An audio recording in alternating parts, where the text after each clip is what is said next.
امید کرتا ہوں بالکل ٹھیک ٹھاک ہوں گے۔ دوستو، کچھ لوگ ایسے ہوتے ہیں کہ جن سے جب آپ ملاقات کرتے رہتے ہیں اور آپ کے تعلقات قائم رہتے ہیں تو آپ صحت مند رہتے ہیں اور وہی لوگ جب آپ سے نہیں ملتے اور آپ سے دور ہو جاتے ہیں، کسی بھی وجہ سے ہو سکتے ہیں، ہو سکتا ہے وہ بیرون ملک چلے گئے ہوں، ہو سکتا ہے وہ اپنے بزنسز کے اندر، جابس کے اندر اتنے مصروف ہو گئے ہوں کہ آپ سے ملاقات کا سلسلہ قائم نہ رہ سکا ہو، لیکن ان کے نقش، ان کی باتیں، ان کے چہرے اور ان کی مسکراہٹیں وہ آپ کے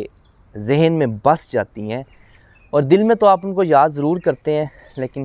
کسی مجبوری کی وجہ سے نہیں مل سکتے ہوں گے۔ ہمارے اس طرح ایک بڑے اچھے دوست ہیں، جاننے والے ہیں، ہمارے بڑے پیارے محسن ہیں، تو ان کو میں یاد کر رہا تھا تو میں نے سوچا کہ انہیں کال کرنے سے بہتر ہے کہ چلو کچھ اشعار ان کے اوپر لکھ دیے جائیں۔ تو ایک چھوٹی سی ہم نے کوشش کی ہے، ہم آپ کے سامنے پیش کرتے ہیں، لیکن اس سے پہلے میں ایک بات کرنا چاہوں گا کہ آپ ایسے بن جائیں، آپ کا ایسا مسکراتا چہرہ ہو، آپ کی ایسی شگفتہ زبان ہو اور آپ کی ایسی شخصیت ہو کہ جب کوئی بندہ آپ کو کوسوں میل دور بیٹھ کے یاد کرے، ایک عرصے کے بعد جب اس کے سامنے آپ کے نام سے ملتا جلتا نام لیا جائے تو آپ اس کو، آپ کے آگے اس کی وہ تصویر آ جائے کہ اس کا مسکراتا چہرہ، اس کے اچھے تعلقات، اس کی وہ حسین باتیں آپ کے سامنے آ جائیں اور آپ کہیں کہ ہاں یار، اس نام کا تو میرا بھی ایک بڑا میٹھا، بڑا پیارا سجن تھا، اور آپ مسکرا پڑیں اور زیادہ ہو تو آپ کی آنکھیں نم بھی ہو سکتی ہیں۔ تو اتنا اچھا آپ کا کردار ہو کہ خوشبو آپ کی جب پھیلے تو راہ نہ جائے بلبل سے، اور وہ چمن کا رخ اختیار کر لے تو سمجھ لیں کہ آپ کی خوشبو پائیدار ہے، آپ کی خوشبو اچھی ہے۔ تو وہ جو چند اشعار ہیں وہ میں نے جو ایک حقیر سی کوشش کی ہے وہ آپ کے آگے رکھتا ہوں۔ مدت سی ہو گئی، مدت سی ہو گئی، ان سے ملاقات نہ ہو سکی، مدت سی ہو گئی، ان سے ملاقات نہ ہو سکی، بات سردیوں سے، بات آموں سے مچھلی تک پہنچ گئی۔ آپ کو پتہ ہے تھوڑا سا ہم کھانے کے بھی شوقین ہیں، گھومنے پھرنے کے بھی ہیں، تو گرمیوں میں ملاقات ان سے ہوئی تھی، تب آموں کا موسم تھا، اور اب چونکہ سردیاں آ گئی ہیں، مچھلی آ گئی، تو ہم نے اس لیے اس کو اس طرح بیان کیا ہے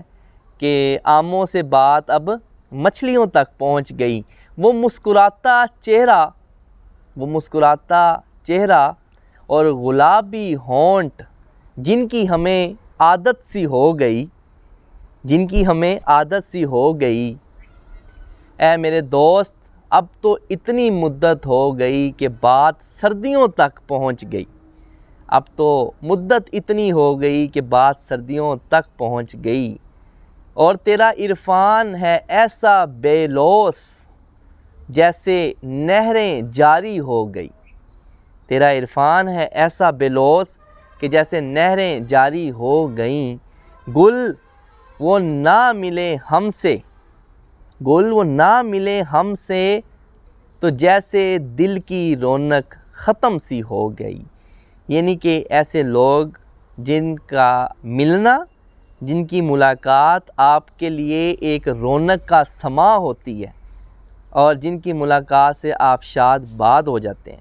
جب ان سے آپ کی ملاقات نہیں ہوتی عرصہ دراز تو آپ پھیکے پڑ جاتے ہیں۔ بالکل اس طرح ہی جس طرح پھولوں کو کافی دیر تک جب پانی نہ دیا جائے تو وہ مرجھا سے جاتے ہیں، تو اسی طرح ہم لوگ بھی ہیں، آپس میں ہم اچھے تعلقات والے بھی ہیں۔ اپنے پیاروں کا خیال رکھیے اور ان چہروں کو ضرور ملیے کہ جن چہروں کو آپ کی تلاش ہے، جو آپ کے بغیر رہ نہیں سکتے، ان کی قدر کیجیے۔ مجھے عمیر گل کو دیجیے اجازت۔ اللہ حافظ۔